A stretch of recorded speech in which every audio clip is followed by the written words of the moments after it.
Welcome back to Morgan's video blog, Morgan's online blog in video format. Today I'm here to talk about character creation. The titular panel was actually one of the virtual panels at Imaginarium in Kentucky that I was on. Now, I don't usually take notes when I'm on a panel, but there was a lot of good information. Our moderator was Catherine Sullivan, and my fellow panelists were C.L. Polk, Kelly Dowertree, L.R. Braden, Dan R. Arman, and Jonathan Zarantinello. Like all Imaginarium panel descriptions, this one was brief and direct. Learn how to create compelling characters for your story. So let's get into it. Here are 8 techniques for getting to know those characters. So I've talked about the external bits, naming your characters, using Pinterest and Google image search to gather inspirational photos, but characters are a lot more than what's on the outside. I've picked up a great technique for creating background characters with well-rounded personality traits, but this panel was about who your characters are as a person. Now, some writers start with the characters, others start with the world, and some, of course, start with the setting. You might enjoy characters that match, or those whose strengths and weaknesses play well together. Perhaps a fish out of water story is what you need to introduce your readers to a strange new world. But no matter what sort of story you want to write or where you start, you need to get to know your characters if you want to write them right.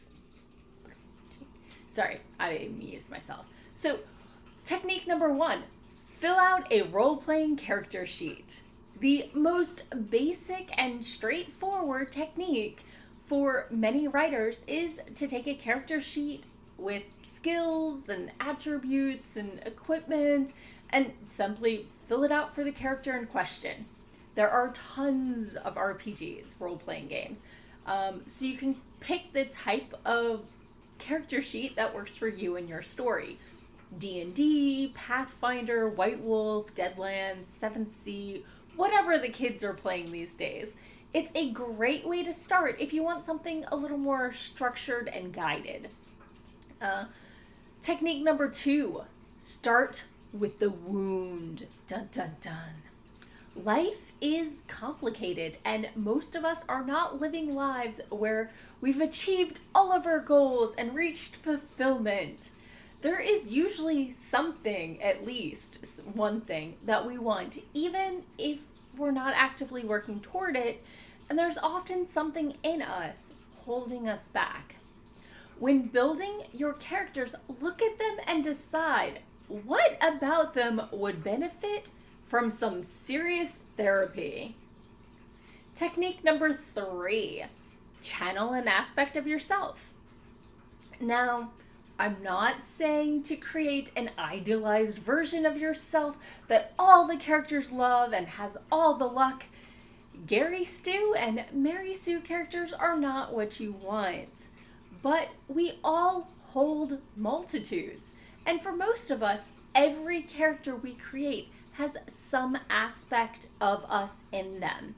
Even our darkest villains might share an intense need for a family, and our brightest heroes, a deep-seated fear of ostracization.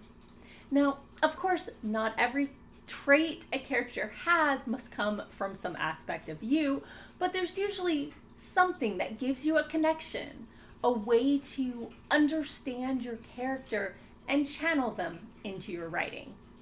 On the flip side, technique number 4, note how your character is different than you.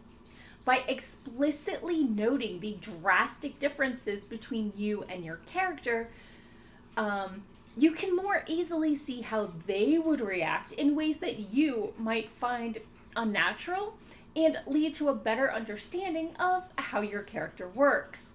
Plus, doing this for all the characters, it can help you make sure that your characters are easily differentiated in both personality and behavior.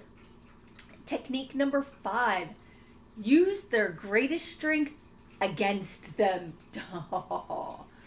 You've probably seen the meme, but Othello's decisive action would have been more useful for Hamlet, and Hamlet's introspection could have saved Othello a fair bit of grief.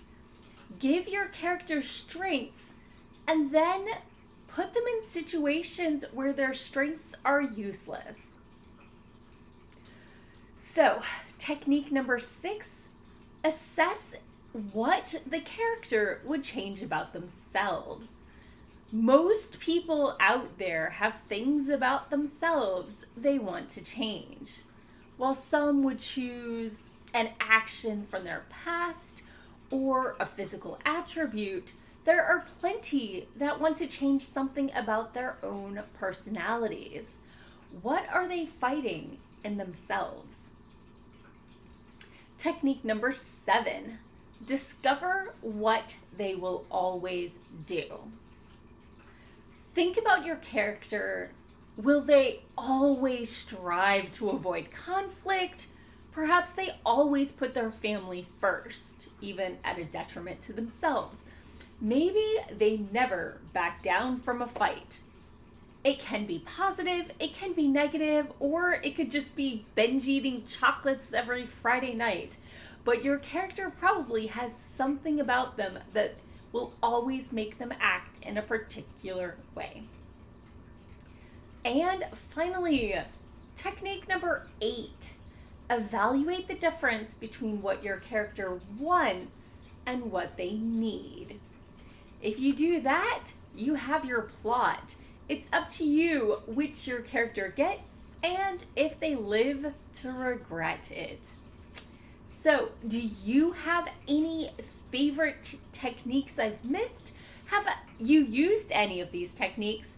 And which is your favorite? Let me know in the comments below. And as always, thank you for watching, and I'll be back again next week with more writing tips and writerly musings. Bye-bye.